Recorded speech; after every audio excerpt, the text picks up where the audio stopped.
സംഖ്യാപുസ്തകം 11-ാം അധ്യായത്തിൽ അതിൻ്റെ ആദ്യ വാക്യത്തിൽ അവൻ്റെ കോപം ജ്വലിച്ചു. 10-ാം വാക്യത്തിൽ യഹോവയുടെ കോപം ഏറ്റവും ജ്വലിച്ചു. 33-ാം വാക്യത്തിൽ യഹോവയുടെ കോപം ജനത്തിൻ്റെ നേരെ ജ്വലിച്ചു. 3 പ്രാവശ്യം ഗോഡ് വാസ് ആംഗ്രി, ദൈവം കോപിച്ചു എന്ന് പറഞ്ഞിരിക്കുന്നു. അത് എന്തുകൊണ്ടാണ് ദൈവം കോപിച്ചത് എന്നുള്ളതാണ് നാം ഒടുവിൽ ചിന്തിച്ചത്. അതിന് കാരണം ദൈവം നൽകിയ നന്മകളെ മറന്ന് ദൈവത്തോട് നന്ദി കെട്ടവരായി പെറുപെറുത്തു. അതാണ് ആ കോപത്തിന് കാരണം എന്ന് നാം കാണുകയുണ്ടായി. ഇന്ന് സംഖ്യാപുസ്തകം 12-ാം അധ്യായത്തിൽ ദൈവം കോപിച്ചതിനെ കുറിച്ച് പറഞ്ഞിട്ടുണ്ട്. അതെന്തുകൊണ്ടാണ് ദൈവം കോപിച്ചത് എന്നാണ് ഇന്ന് ചിന്തിക്കാനായിട്ട് പോകുന്നത്. നമ്പേഴ്സ് ചാപ്റ്റർ 12, സംഖ്യാപുസ്തകം 12-ാം അധ്യായം, അതിൻ്റെ 9-ാമത്തെ വാക്യം. യഹോവയുടെ കോപം അവരുടെ നേരെ ജ്വലിച്ചു. 11-ാം അധ്യായത്തിൽ 3 വട്ടം ദൈവജനത്തിനെതിരെ ദൈവത്തിൻ്റെ കോപം ജ്വലിച്ചു എന്ന് എഴുതിയിട്ടുണ്ട്. അതിൻ്റെ കാരണം പെറുപെറുപ്പാണ്. 12-ാം അധ്യായത്തിൽ 9-ാമത്തെ വാക്യത്തിൽ വീണ്ടും യഹോവയുടെ കോപം ജ്വലിച്ചു എന്ന് നാം വായിക്കുന്നു. 11-ാം അധ്യായത്തിൽ ദൈവജനത്തിനെതിരെയാണ് ദൈവത്തിൻ്റെ കോപം ജ്വലിച്ചത്. 12-ാം അധ്യായത്തിൽ ചില ദൈവജനത്തിൽ ചില വ്യക്തികളുടെ നേരെയാണ് ദൈവത്തിൻ്റെ കോപം ജ്വലിച്ചത്. അതെന്തുകൊണ്ടാണ് ദൈവത്തിൻ്റെ കോപം ജ്വലിച്ചത് എന്നുള്ളതാണ് ഇന്നത്തെ നമ്മുടെ ചിന്താവിഷയം. 12-ാം അധ്യായത്തിൻ്റെ ആദ്യത്തെ 3 വാക്യങ്ങൾ വായിക്കുന്നു. Numbers chapter 12, first 3 versus. മോശ ഒരു കൂശ് സ്ത്രീ വിവാഹം ചെയ്തിരുന്നുകൊണ്ട് കൂശ് സ്ത്രീ നിമിത്തം മിര്യാമും അഹരോനും അവന് വിരോധമായി സംസാരിച്ചു. യഹോവ മോശ മുഖാന്തരം മാത്രമേ അരുളി ചെയ്തിട്ടുള്ളുവോ, ഞങ്ങൾ മുഖാന്തരവും അരുളി ചെയ്തിട്ടില്ലയോ എന്ന് പറഞ്ഞു. യഹോവ അത് കേട്ടു. മോശ എന്ന പുരുഷനോ ഭൂതലത്തിലുള്ള സകല മനുഷ്യരിലും അതിസൗമ്യനായിരുന്നു. താഴോട്ടുള്ള വാക്യങ്ങൾ നമുക്ക് വായിക്കാൻ ആവശ്യമുണ്ട്. എന്നാൽ സമയം ലാഭിക്കാനായിട്ട് ഇപ്പോൾ മുഴുവൻ വായിക്കാതെ നമുക്ക് ആവശ്യം വരുന്ന സമയത്ത് ആ വാക്യങ്ങൾ നമുക്ക് നോക്കാമെന്ന് വിചാരിക്കുക. അനേക ആത്മീയ പാഠങ്ങൾ നമുക്ക് തരുന്ന ഒരു അധ്യായമാണ് സംഖ്യാപുസ്തകം 12-ാം അധ്യായം. അവിടെ നടന്ന സംഭവം എന്താണെന്ന് ഏറെക്കുറെ നമുക്കറിയാം. മിര്യാമും അഹരോനും മോശയ്ക്ക് വിരോധമായി പെറുപെറുക്കുകയും അതിൻ്റെ ഫലമായിട്ട് അവരുടെ നേരെ ദൈവത്തിൻ്റെ കോപം ജ്വലിക്കുകയും ചെയ്തു. നമ്മുടെ അനുദിന ജീവിതത്തിലും നാം ശ്രദ്ധിച്ചിരിക്കേണ്ടതും നാം പഠിക്കേണ്ടതുമായ പല പാഠങ്ങൾ ഈ 12-ാം അധ്യായത്തിലുണ്ട്. അത് ഒന്ന് പഠിക്കാനാണ് ഇന്ന് നാം ശ്രമിക്കുന്നത്. ആ പാഠങ്ങൾ നാം പഠിക്കുമ്പോൾ നമ്മുടെ വരുന്ന ദിവസങ്ങളിലെ ജീവിതത്തിൽ ഈ തെറ്റുകൾ നാം വരുത്താതെ വളരെ സൂക്ഷ്മതയോടെ ജീവിക്കാനായിട്ട് അത് നമ്മെ സഹായിക്കണം. അതാണ് നമ്മുടെ പഠനത്തിൻ്റെ ലക്ഷ്യം. 12-ാം അധ്യായത്തിൽ മോശ ഒരു കൂശ് സ്ത്രീ വിവാഹം ചെയ്തിരുന്നുകൊണ്ട് കൂശ് സ്ത്രീ നിമിത്തം മിര്യാമും അഹരോനും അവന് വിരോധമായി സംസാരിച്ചു. മോശ കൂശ് സ്ത്രീയെ വിവാഹം ചെയ്തിരുന്നതായിട്ട് വേദപുസ്തകത്തിലേക്കും പറഞ്ഞിട്ടില്ല. മോശ ആരെയാണ് വിവാഹം ചെയ്തിരുന്നതെന്ന് പുറപ്പാട് പുസ്തകം 2-ാം അധ്യായത്തിൽ നിന്ന് നാം മനസ്സിലാക്കുന്നുണ്ട്. അതിൻ്റെ 16-ാം വാക്യത്തിൽ മിദ്യാനിലെ പുരോഹിതൻ, 18-ാം വാക്യം രഘുവേൽ എന്ന് പറയുന്ന ഒരാള്, അയാളുടെ വേറൊരു പേര് 3-1 പറഞ്ഞിട്ടുണ്ട്. മിദ്യാനിലെ പുരോഹിതനും തൻ്റെ അമ്മായിപ്പനുമായ ഇത്രോ. അപ്പോൾ രഘുവേൽ അല്ലെങ്കിൽ ഇത്രോ എന്ന മിദ്യാന്യ പുരോഹിതന്റെ മകൾ സിപ്പോറയെ 22-21 വാക്യം ആണ് മോശ വിവാഹം ചെയ്തിരുന്നത്. അപ്പോൾ മിദ്യാന്യ പുരോഹിതനായ ഇത്രോവിൻ്റെ മോളെയാണ് മോശ വിവാഹം ചെയ്തതായിട്ട് നമ്മൾ വായിക്കുന്നത്.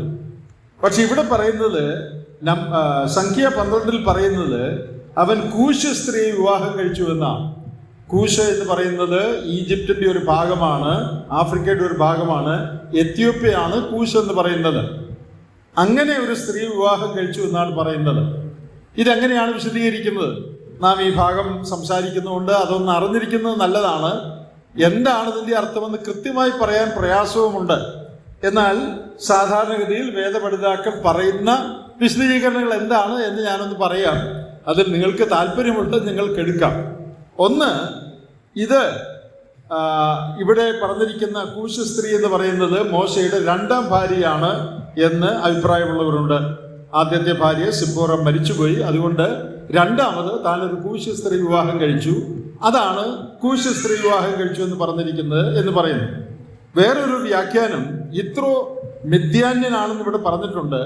എന്നാൽ ഇത്രോ ഒറിജിനലി അവൻ എത്യോപ്യക്കാരനായിരുന്നു, പിന്നീട് മിദ്യാനിൽ വന്ന് താമസമാക്കിയതാണ്, അതുകൊണ്ടാണ് കൂശ്യൻ എന്ന് പറഞ്ഞിരിക്കുന്നത്.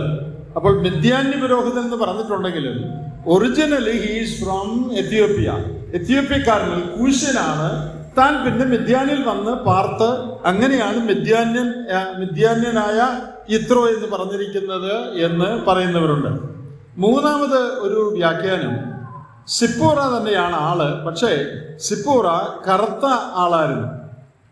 അപ്പോൾ കറുത്തവരോടൊരു അവജ്ഞ അന്നുകൊണ്ട് ഇന്നുകൊണ്ട്, ഞാൻ പറയാതെ എല്ലാവർക്കും അറിയാതെ ഇവിടെയുമുണ്ട്. ഇവിടെ എന്ന് പറഞ്ഞാൽ നമ്മുടെ സമൂഹത്തിലുമുണ്ട്, വിശ്വാസികളുടെ അടുത്തും വിശ്വാസികളുടെ ഇടയ്ക്കുമുണ്ട്. അപ്പൊ ഇത് ഇന്നലെ തുടങ്ങിയതല്ല, അന്ന് മുതലേ ഉള്ളതാണ്. കറുത്തവരോടൊരു അവജ്ഞ, വെളുത്തവരോട് പ്രത്യേക പ്രാതിനിധ്യം, പ്രത്യേക താല്പര്യം.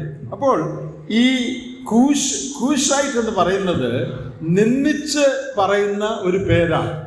ആ സ്ഥലക്കാരി ആകണമെന്ന് നിർബന്ധമില്ല.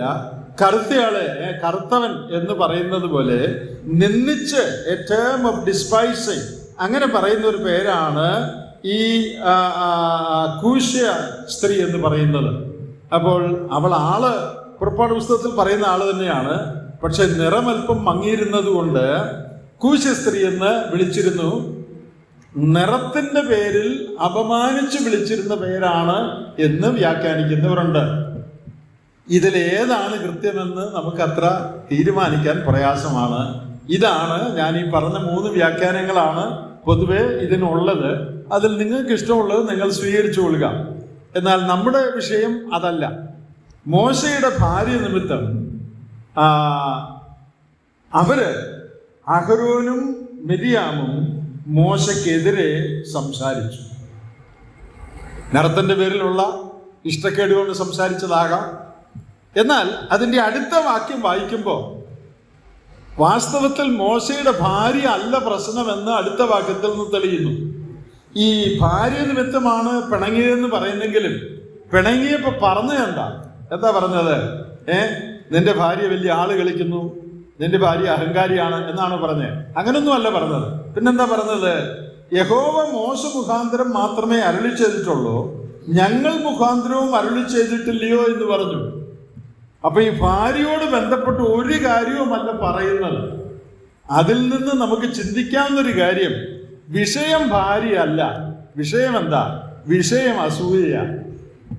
മോശ മാത്രമേ നേതാവായിട്ടുള്ളൂ. ഞങ്ങൾക്കും നേതൃസ്ഥാന കപ്പാസിറ്റി ഒക്കെ ഉണ്ട്. മോശ ഒരാളായിട്ട് ഈ 1 man മിനിസ്ട്രി എന്തിനാണ്? ഒരാളായിട്ട് എന്തിനാണ് ജനത്തെ നയിക്കുന്നത്? ഞങ്ങൾക്കൂടെ അതിനകത്തൊരു പാർട്ട് വേണം എന്ന് അവർ ചിന്തിച്ച് അതിന് കുറ്റം പറയുകയാണ്. എന്നിട്ട് നേരിട്ട് പറയാൻ കഴിയാത്തതുകൊണ്ട് ഭാര്യയുടെ കെയർ ഓഫിൽ പറയുകയാണ്. അത് ഞാൻ വിശദീകരിക്കേണ്ടല്ലോ, എല്ലാവർക്കും അറിയാമല്ലോ അല്ലേ? പിണക്കം വേറെ ഏതാണ്ടാണ്, പക്ഷെ പറഞ്ഞു വരുമ്പം അത് നേരിൽ പറയാൻ മടിയുള്ളതുകൊണ്ട് വേറെ ഏതെങ്കിലും പറഞ്ഞിട്ട് അതിന്റെ പേരിൽ പിണക്കം പറയും. ഭാര്യ നിമിത്തമാണ് പിണങ്ങിയെന്ന് പറഞ്ഞിട്ട് പറയുന്നത് എന്തുവാ? നീ മാത്രമേ ഉള്ളൂ ലീഡർ, ഞങ്ങൾക്കും സ്ഥാനം വേണ്ടേ എന്നാണ് പറയുന്നത്. അപ്പോൾ ഒരുപക്ഷെ ഭാര്യയ്ക്ക് അതിൽ എന്തെങ്കിലും, ഭാര്യയുടെ കുറ്റം എന്തെങ്കിലും അവരുടെ മനസ്സിലുണ്ടായിരുന്നു കാണാം. എന്നാൽ ഇവിടെ പറഞ്ഞു വരുന്നത് മോശയ്ക്ക് ദൈവം കൊടുത്ത നേതൃത്വത്തെ ചോദ്യം ചെയ്യുകയാണ്.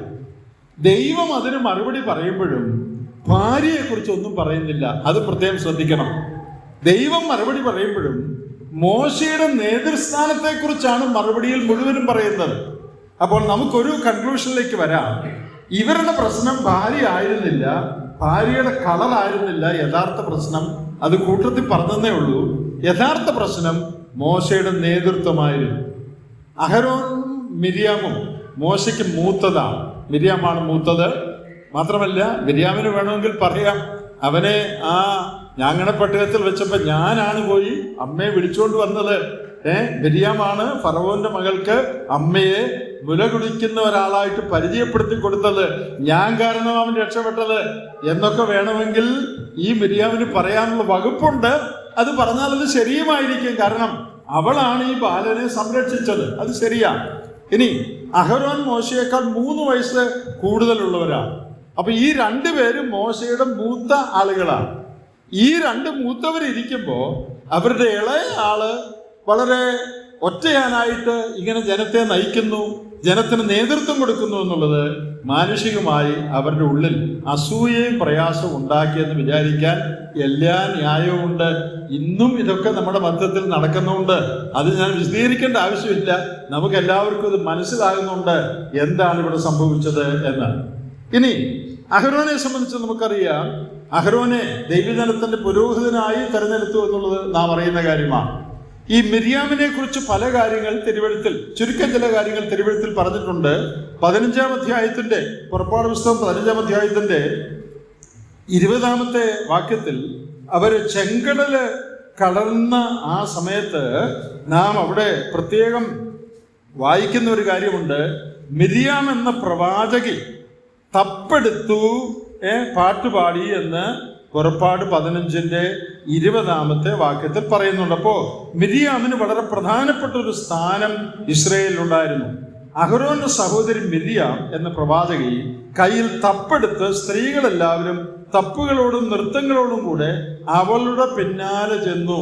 അപ്പൊ മിര്യാം പ്രവാചകയായിരുന്നു എന്ന് പറയുന്നുണ്ട്, മിര്യാം ഒരു ലീഡർ ആയിരുന്നു എന്ന് പറയുന്നുണ്ട്. അവളാണ് പാട്ടിനും ഉപകരണങ്ങൾ വായിക്കുന്നതിനും നേതൃത്വം കൊടുത്തതെന്ന് പറയുന്നുണ്ട്.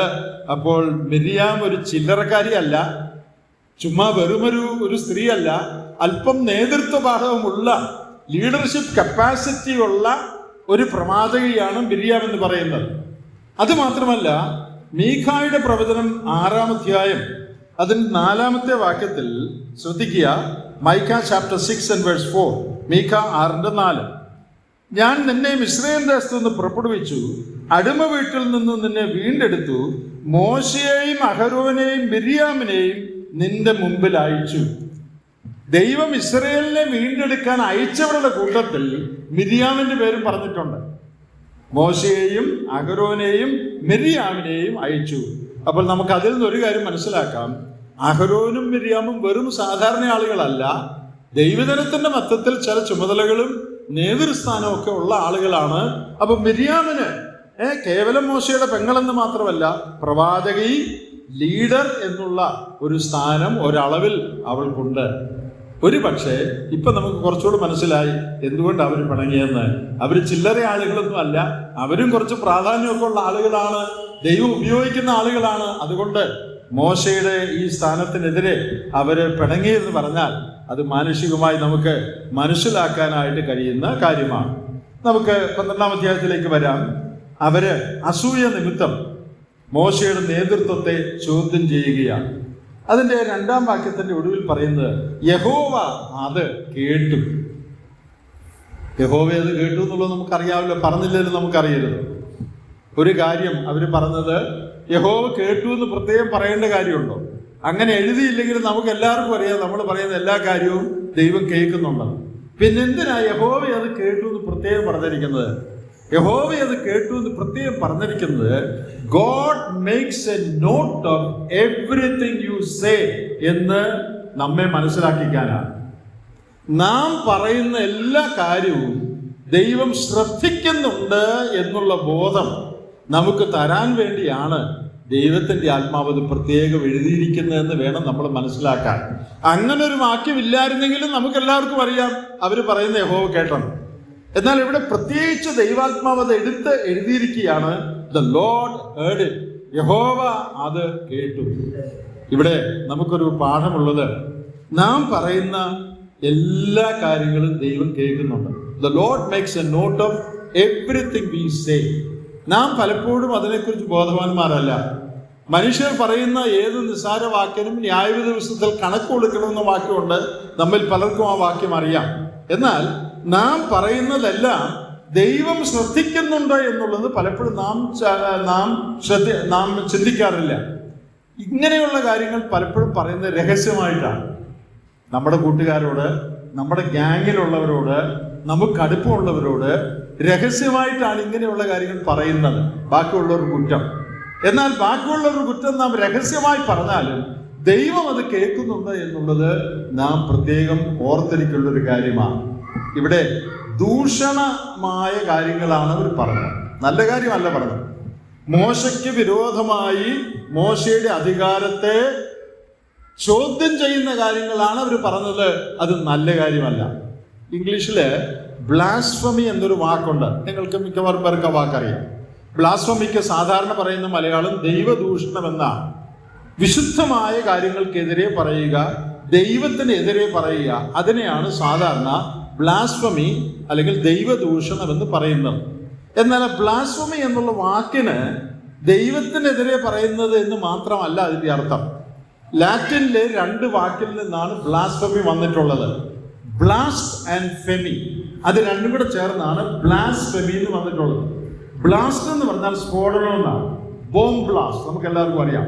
ബോംബ് ബ്ലാസ്റ്റ് എന്ന് പറഞ്ഞാൽ ബോംബ് സ്ഫോടനം. ഫെമി എന്ന് പറഞ്ഞാൽ ഫെയിം എന്നാണ്. ഫെയിം എന്ന് പറഞ്ഞാൽ സൽപ്പേർ. അപ്പൊ ബ്ലാസ്ഫെമി എന്ന് പറഞ്ഞതിന്റെ അർത്ഥം എന്താ?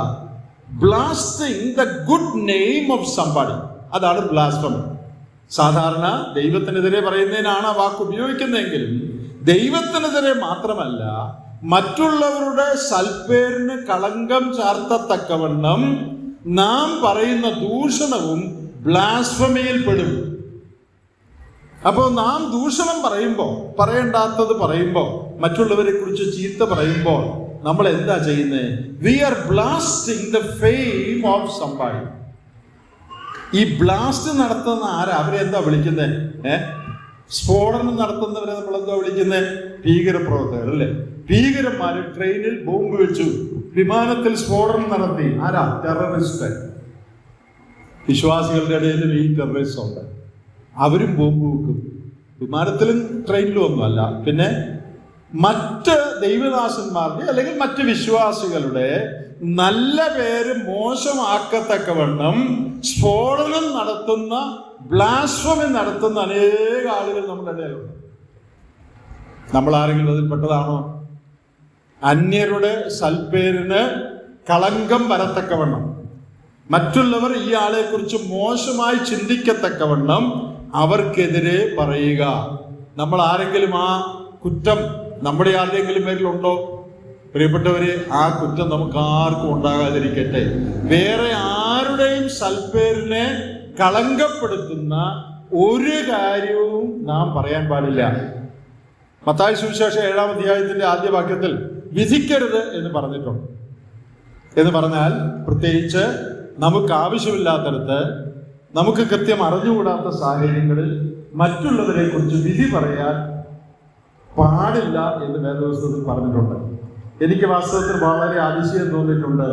വിശ്വാസികളുടെ സംസാരത്തിനിടയ്ക്ക് ബാക്കിയുള്ളവരെ കുറിച്ച് എന്തെല്ലാമാണ് നമ്മൾ പറയുന്നത്. നിങ്ങൾ ആ കൂട്ടത്തിലുള്ളതാണോ? നിങ്ങൾ ചിന്തിച്ചാൽ മതി. നമ്മൾ വർത്താനം പറയുമ്പോൾ ബാക്കിയുള്ളവരെ കുറിച്ച് എന്തെല്ലാം കാര്യമാണ് പറയുന്നത്. ആ പറയുന്ന മിക്ക കാര്യവും നമുക്ക് കൃത്യം അറിഞ്ഞുകൂടാത്ത, മിക്ക കാര്യവും വല്ലവരും പറഞ്ഞ് കേട്ടതാ. ഇത് ഉള്ളതാണോ അല്ലയോ എന്നൊന്നും കൃത്യം അറിയാൻ പാടില്ല. പറഞ്ഞ് അങ്ങ് പറയുക. ഞങ്ങൾ കൽക്കട്ടയിൽ താമസിക്കുന്ന കാലത്ത് അവിടെ ഒരു വീട്ടിൽ ഒരു കള്ളൻ കയറി. മലയാളികൾ താമസിക്കുന്ന വീട്ടിലാണ് കള്ളൻ കയറിയത്, കുറെ ബാച്ചിലേഴ്സ് താമസിക്കുന്ന വീട്ടിൽ. അപ്പൊ ഈ കള്ളനെ അവർ പിടികൂടി. മലയാളികൾ, ജോർജ് എന്ന് പറഞ്ഞ ഒരാളാണ് ഈ കള്ളനെ പിടികൂടിയത്. കുറച്ചുനാൾ കഴിഞ്ഞ് ആരോ വർത്താനം പറഞ്ഞ കൂട്ടത്തിൽ അവരിങ്ങനെ പറയുന്നുണ്ട്, കള്ളൻ ജോർജ് എന്നിങ്ങനെ പറഞ്ഞു. അപ്പൊ ഞാൻ ചോദിച്ചു, ആരാ ഈ കള്ളൻ ജോർജ്? അപ്പൊ അവര് പറഞ്ഞു, ജോർജ് അല്ല കള്ളൻ, കള്ളനെ പിടിച്ച ജോർജ് എന്നാണ് ആദ്യം എല്ലാം പറഞ്ഞത്.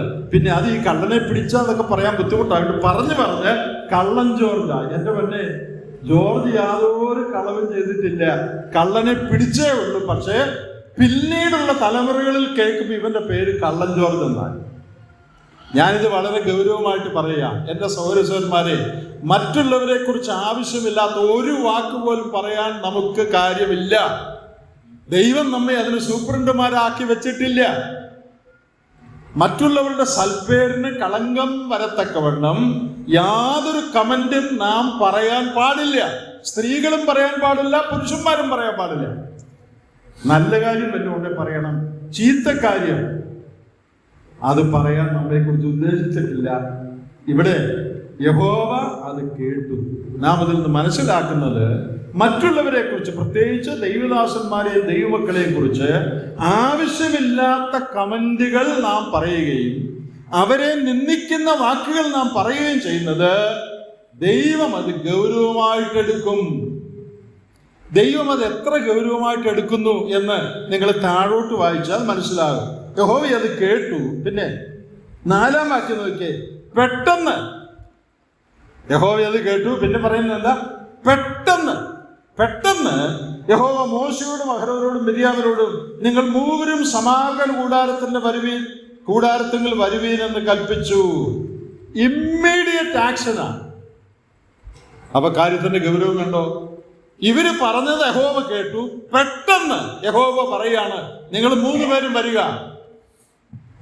ഇമ്മീഡിയറ്റ് ആക്ഷനാണ്. ഉടനടി ദൈവം നടപടിയെടുക്കുക. അത് കാണിക്കുന്നത് ഇത് ദൈവം വളരെ ഗൗരവമായിട്ട് ഇക്കാര്യം എടുത്തു എന്നാണ്. പെട്ടെന്ന് അവർ വരണം എന്ന് ദൈവം പറഞ്ഞു എന്നുള്ളതിൽ നിന്ന് നാം മനസ്സിലാക്കുന്നത്. ഇനി അവർ പറഞ്ഞ കാര്യം നോക്കിക്കേ. അവർ പറഞ്ഞത് മോശയുടെ അധികാരത്തിനെതിരെയാണ് അവർ പറഞ്ഞത്. ഇനി കൂശ് സ്ത്രീ നിമിത്തം പറഞ്ഞു എന്നുള്ളതുകൊണ്ട് അതിനെക്കുറിച്ചുള്ള ഒരു വാക്ക് പറയട്ടെ. ഒരുപക്ഷെ അവള് കറുത്താന്നോ അല്ല ആയിരിക്കും പറഞ്ഞത്. ഒരു കാര്യം ഓർക്കണം, അവള് കറുത്തതാണെങ്കിൽ അതിൻ്റെ മേൽ എന്തെങ്കിലും കൺട്രോൾ അവൾക്കുണ്ടോ? ഒരാൾ കറുത്തു പോയെങ്കിൽ അവളുടെ കുറ്റം കൊണ്ടാണോ കറുത്തു പോയത്? കറുത്തു പോയതിൽ കുഴപ്പമൊന്നുമില്ല. നമ്മുടെ ചിന്താഗതി വെച്ച് ഞാൻ പറയുക. അപ്പോ she was criticized for something over which she had no control. അവൾക്ക് ഒരു നിലയിലും നിയന്ത്രണമില്ലാത്തൊരു കാര്യമാണ് അവൾ കറുത്തിരുന്നു എന്നുള്ളത്. അങ്ങനെയാണെങ്കിൽ അവൾക്ക് വല്ല നിയന്ത്രണമുണ്ടോ? കൂശിന് തന്റെ ത്വക്ക് വെളുപ്പിക്കാൻ കഴിയുമോന്ന് പ്രവചനത്തിലുണ്ട്. അതായത് ആ കറുപ്പ് മാറ്റാൻ ഒക്കുമെന്നാണ്. ഇവൾ കറുത്തതായിരുന്നെങ്കിൽ, അതായിരുന്നു ഇവരുടെ പിണക്കത്തിന്റെ കാരണമെങ്കിൽ, ഇവൾക്ക് ഒരു നിലയിലും ഉത്തരവാദിത്വമില്ല അവള് കറുത്തു പോയതിന്. അങ്ങനെയുള്ള കാര്യത്തെ ചൊല്ലിയാണ് അവര് ചീത്ത പറയുന്നത്. ഇനി മോശയെ ചൊല്ലി പറഞ്ഞ കാര്യം നമ്മൾ കേട്ടു. മോശ മാത്രമേ ഉള്ളൂ എന്നൊക്കെ ചോദിച്ചു. അതിന് ഉടനടി ദൈവം ഉരുളക്ക് പേര് നമ്മൾ പറയുന്ന പോലെ ചുട്ട മറുപടി ദൈവം കൊടുത്തു. അവരുടെ ആരോപണത്തിന് 3 മറുപടികൾ ദൈവം പറഞ്ഞു. എന്തൊക്കെയാ പറഞ്ഞ 3 മറുപടികൾ? അതിൻ്റെ 6-ാം വാക്യത്തിൽ പറയുകയാണ്, ഞാൻ സാധാരണ പ്രവാചകന്മാരോടൊക്കെ എന്നെ വെളിപ്പെടുത്തിയ സ്വപ്നത്തിൽ അവരോട് സംസാരിക്കുകയും ചെയ്യും. അതിൻ്റെ 7-ാം വാക്യത്തിൽ എൻ്റെ ദാസനായ മോശയോ, 8-ാം വാക്യം, എൻ്റെ ദാസനായ മോശയ്ക്ക്. അപ്പൊ ദൈവം മോശയെ വിളിക്കുന്നത് ഇസ്രായേലിന്റെ ലീഡറായ മോശ എന്നല്ല, പിന്നെ മൈ സെർവന്റ് മോസസ്. അപ്പൊ ദൈവം മോശയെ എന്തുമാത്രം മാനിച്ചിരുന്നു, എത്ര കാര്യമായിട്ടാണ് ദൈവം മോശയെ വിചാരിച്ചത് എന്നുള്ളത് ആ സംബോധനയിൽ നിന്ന് തെളിയുന്നു.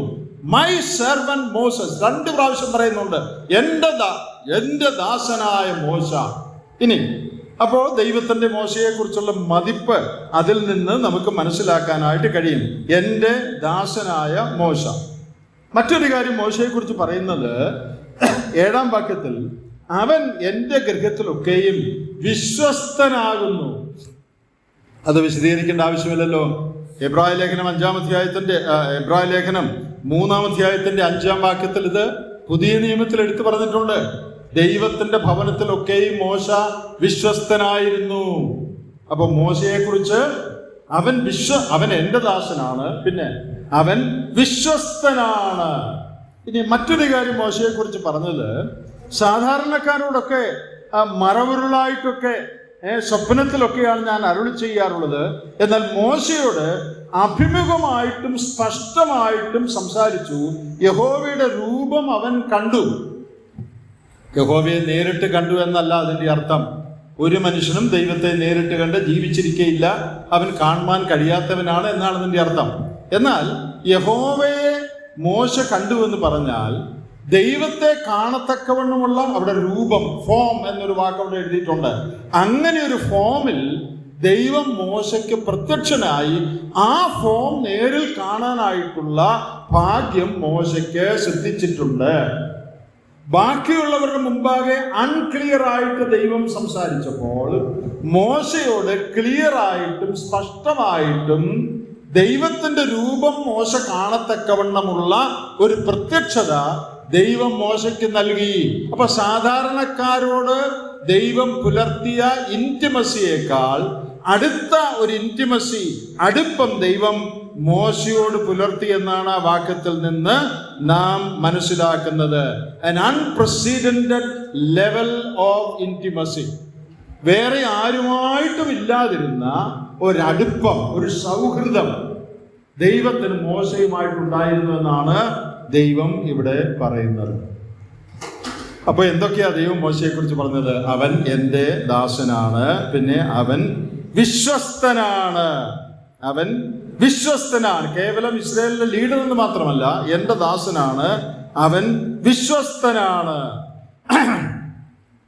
ഈ മോശയ്ക്കെതിരെ അവിടെ പറയാണ്, കാര്യങ്ങൾ ഇങ്ങനെ ഇരിക്കെ നിങ്ങൾ എന്താണ് മോശയ്ക്കെതിരെ സംസാരിക്കാൻ മടിക്കാഞ്ഞത്?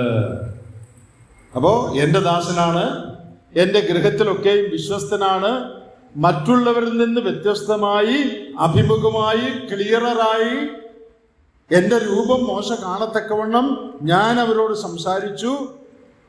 കാര്യങ്ങൾ ഇങ്ങനെ ഇരിക്കെ അവന് വിരോധമായി നിങ്ങൾ സംസാരിപ്പാൻ ശങ്കിക്കാഞ്ഞത് എങ്ങനെ? അപ്പോ അഹരോന്റെയും മിര്യാമിന്റെയും അക്യുസേഷൻ, ആരോപണത്തിനുള്ള മറുപടി. അവരുടെ ആരോപണം എന്താ? What is so special about Moses? മോശയ്ക്ക് തന്നെ ഇത്ര വലിയ പ്രത്യേകത, അതാ അവർ ചോദിച്ചത്. അപ്പൊ ദൈവം നമ്പർ 1, നമ്പർ 2, നമ്പർ 3, ഇതാണ് മോശയ്ക്കുള്ള പ്രത്യേകത. എന്താ? ഒന്ന്, അവൻ ദൈവഗൃഹത്തിൽ വിശ്വസ്തനാണ്. പിന്നെ അവൻ ഞാൻ തെരഞ്ഞെടുത്ത എൻ്റെ ദാസനാണ്. വേറെ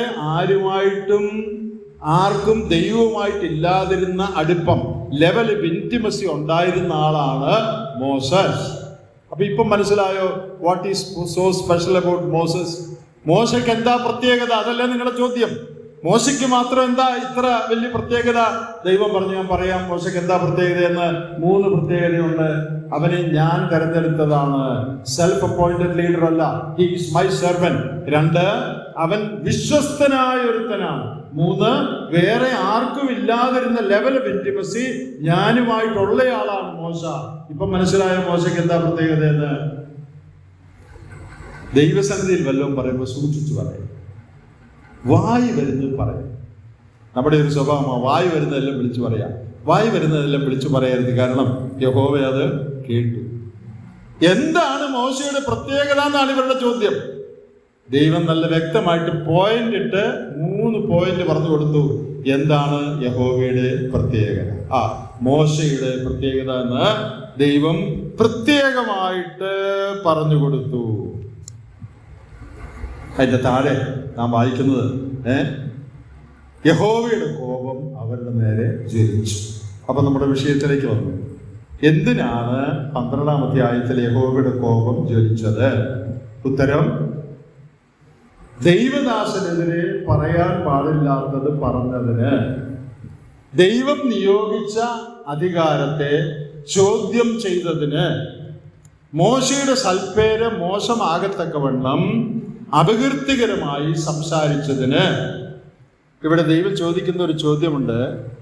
ഇവന് വിരോധമായി സംസാരിപ്പാൻ നിങ്ങൾ ഭയപ്പെടാഞ്ഞതെന്ത്? അപ്പൊ അതിൽ നമുക്കൊരു കാര്യം മനസ്സിലായി. എന്താ? ദൈവദാസന്മാർക്കെതിരെ അല്ലെ ദൈവമക്കൾക്കെതിരെ സംസാരിക്കാൻ നാം ഭയപ്പെടണം. നമുക്കങ്ങനെ ഭയപ്പാടുണ്ടോ? ബാക്കിയുള്ളവരെ കുറിച്ചൊരു കമന്റ് പറയാൻ നമുക്ക് ഭയപ്പാടുണ്ടോ? നമ്മിൽ പലർക്കും യാതൊരു പേടിയുമില്ല, ഒരു ശങ്കയുമില്ല, വായി തോന്നുന്നു പറയാം. ദൈവം ചോദിക്കുക, നീ എന്താ, why were you not afraid to speak against such a man? അങ്ങനെ ഒരാൾക്കെതിരെ പറയാൻ നിനക്ക് ഭയം തോന്നാവുന്നത് എന്ത്? അപ്പൊ അതിന്റെ അർത്ഥം, അങ്ങനെയുള്ളവർക്കെതിരെ സംസാരിക്കാൻ നമുക്ക് ഭയം തോന്നണം.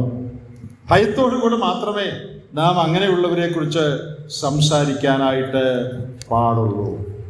തീർന്നില്ല, യഹോവയുടെ കോപം ജ്വലിച്ചു. അതിന്റെ ഫലമായിട്ട് സംഭവിച്ച കാര്യങ്ങളൊന്നും കേൾക്കണേ. 10-ാം വാക്യം, മേഘവും കൂടാരത്തിൽ നിന്ന് നീങ്ങിപ്പോയി, അവൻ മറഞ്ഞു. God's presence was withdrawn. ദൈവ സാന്നിധ്യത്തിന്റെ മഹത്വം ഈ പാപനിമിത്തം ദൈവം പിൻവലിച്ചു. മേഘം മറഞ്ഞു, ദൈവം മറഞ്ഞു. മേഘം മറഞ്ഞു എന്ന് പറഞ്ഞാൽ ഇവിടെ പാപം സംഭവിച്ചതുകൊണ്ട് ദൈവത്തിൻ്റെ സാന്നിധ്യത്തിൻ്റെ തേജസ് ദൈവം പിൻവലിച്ചു. ഇനി മിര്യാം ഹിമം പോലെ വെളുത്ത് കുഷ്ഠരോഗിണിയായി. മിര്യാമിന്റെ കംപ്ലൈന്റ് കറുത്തതായിരുന്നതല്ലേ? അതല്ലേ കംപ്ലൈന്റ്. മിര്യാമിന് ഇഷ്ടം വെളുപ്പാണ്, അല്ലെ? വെളുപ്പാണ് മിര്യാമിന് ഇഷ്ടം. കറുത്തവരോട് നിനക്ക് പണക്കാണല്ലോ, എന്നൊരു കാര്യം ചെയ്യും, നീ നല്ലതായിട്ട് വെളുത്തു. ഒരു കമന്റേറ്റർ പറഞ്ഞിട്ടുണ്ട് അങ്ങനെ, മിര്യാമിന്റെ കറുപ്പിനോട് പ്രതികരണമായി അവൾ സംസാരിച്ചുകൊണ്ട്, കൂശ്യ സ്ത്രീയുടെ കറുപ്പിന് പ്രതികരണമായി അവൾ സംസാരിച്ചുകൊണ്ട് ദൈവം മിര്യാമിനോട് പറയാണ്, നിനക്ക് വെളുപ്പല്ലേ ഇഷ്ടം, അതുകൊണ്ട് നീ നല്ലതായിട്ട് വെളുത്തു. പറയുമ്പോൾ സൂക്ഷിച്ചു വേണം പറയാൻ. എല്ലാവരും ശ്രദ്ധിക്കണം. പറയുമ്പോൾ സൂക്ഷിച്ചു വേണം പറയാൻ. ദൈവം കേൾക്കുന്നുണ്ട്. കറുപ്പിനെതിരെയാ പറയുന്നതെങ്കിൽ നീ വെളുക്കാൻ ചിലപ്പോൾ ദൈവം ഇടയാക്കിയെന്ന് വരും. വെളുക്കാൻ ഒരു പാടുമില്ല കേട്ടോ. അടുപ്പിൽ നിന്ന് ഒരു തീ മേത്ത് വീണാൽ മതി, നീ വെളുക്കും. ഒരു പാണ്ഡുരോഗം വന്നാൽ മതി, നീ വെളുക്കും. സംസാരിക്കുന്നത് സൂക്ഷിച്ചു വേണം. വെളുക്കാൻ ഒരു പാടുമില്ല. ദൈവം നല്ല വെളുപ്പ് കൊടുത്തു. ഹിമം പോലെ മിര്യാം ഹിമം പോലെ വെളുത്ത് കുഷ്ഠരോഗിണിയായി. വേറൊരു ഭാഷയിൽ പറഞ്ഞാൽ മിര്യാമിന്റെ ഉള്ളിലുണ്ടായിരുന്ന കുഷ്ഠം പുറത്ത് ചാടി. ഉള്ളിലെ കുഷ്ഠം എന്താ? കുഷ്ഠം സഹോദരന് വിരോധമായുണ്ടായിരുന്ന പിണക്ക്, അസൂയ, മത്സരബുദ്ധി, അത് ഉള്ളിൽ കുഷ്ഠമായിട്ടുണ്ടായിരുന്നു. ഇത്രയും നാളത് മറച്ചു വെച്ചിരിക്കുകയാണ്. ദൈവം അത് പുറത്ത് ചാടാനായിട്ട് ഇടയാക്കി തീർത്തു. എൻ്റെ പ്രിയപ്പെട്ടവരെ, എത്രയോ ഭയാനകമായ ഒരു കാര്യമാണ്. നമ്മുടെ ഉള്ളിൽ മറഞ്ഞിരിക്കുന്ന പാപനില വെളിപ്പെടുത്താൻ ദൈവത്തിന് പ്രസാദമായാൽ, ദൈവം അങ്ങനെ ചെയ്താൽ അതിനെ തടയാൻ നമുക്ക് സാധിക്കില്ല. നമുക്ക് സൂത്രത്തിലൊക്കെ പൊതിഞ്ഞൊക്കെ കുറച്ചാൾ കൊണ്ടു നടക്കാം. എന്നാൽ നമ്മുടെ ഉള്ളിലെ നില മറ്റുള്ളവർ കാണത്തക്കവണ്ണം വെളിപ്പെടുത്താൻ ദൈവം ഉദ്ദേശിച്ചാൽ അതിന് തടസ്സമിടാൻ നമുക്ക് ആർക്കും പറ്റുകയില്ല. അത് പുറത്തു വരണമെന്ന് ദൈവം ചിന്തിച്ചാൽ അത് ദൈവം പുറത്തു കൊണ്ടുവരും. അത് മറച്ചു വെക്കാൻ, മൂടി വെക്കാൻ ആരെ കൊണ്ടും സാധിക്കുകയില്ല.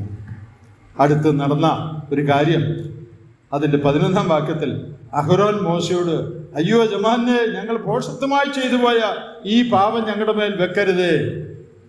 ഇവിടെ അഹരോൻ വിളിച്ചെന്താ? മോശെ എന്താ വിളിച്ചേ? അയ്യോ യജമാനനെ. ആരെയാ വിളിക്കുന്നത്? ഇളയാനീനെ. ഇത്രയും നേരം എന്താ പറഞ്ഞിരുന്നേ? നീ എന്താ വലിയ ആളാകുന്നത് എന്നാ ഇത്രയും നേരം ചോദിച്ചോണ്ടിരുന്നു. വെളുപ്പ് പുറത്ത് വന്നപ്പോ ഭാഷയൊക്കെ മാറി. ഇപ്പൊ സാറായി, സാറേന്നായി. അയ്യോ യജമാനനെ, അനിയനെ വിളിക്കുക, യജമാനനെ. അഹരോൻ ഭയപ്പെട്ടു പോയി. ഭോഷത്വമാണ് ഞങ്ങൾ ചെയ്തത്. അപ്പോൾ ദൈവം പറഞ്ഞു കേട്ടോ, അമ്മയുടെ ഗർഭത്തിൽ നിന്ന് താഴെ പറയാണ്, ദൈവമേ അവളെ സൗഖ്യമാക്കണമേ എന്ന് മോശ പറഞ്ഞു. അഹരോൻ നിലവിളിച്ചപ്പോൾ മോശ പറയാണ്, യഹോവയെ സൗഖ്യമാക്കണമേ. ഇവിടെ ഒരു കാര്യം ശ്രദ്ധിക്കേണ്ടത്, ഈ 12-ാം അധ്യായത്തിൽ ഇതുവരെ മോശ വാ തുറന്നിട്ടില്ല.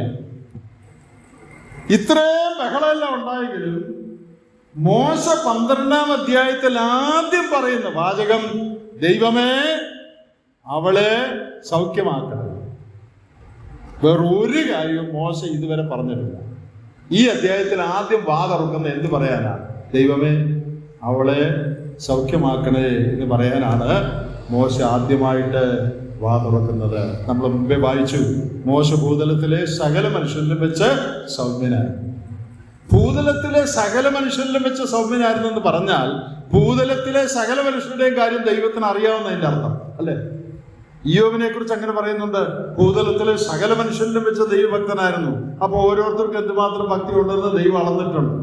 ഭൂതലത്തിലെ സകല മനുഷ്യരിലും സൗമ്യനാരെന്ന് പറഞ്ഞാൽ ബാക്കിയുള്ളവർക്കൊക്കെ എന്തുമാത്രം സൗമ്യതയുണ്ടെന്ന് ദൈവത്തിന് അറിയാവുന്നതിന്റെ അർത്ഥം. എനിക്ക് നിങ്ങൾക്ക് എന്തുമാത്രം താഴ്മയുണ്ട്, സൗമ്യതയുണ്ട്, അത് ദൈവത്തിന് അറിയാം. അവൻ സകല മനുഷ്യരിലും സമ്മതിയുള്ളവനായിരുന്നു.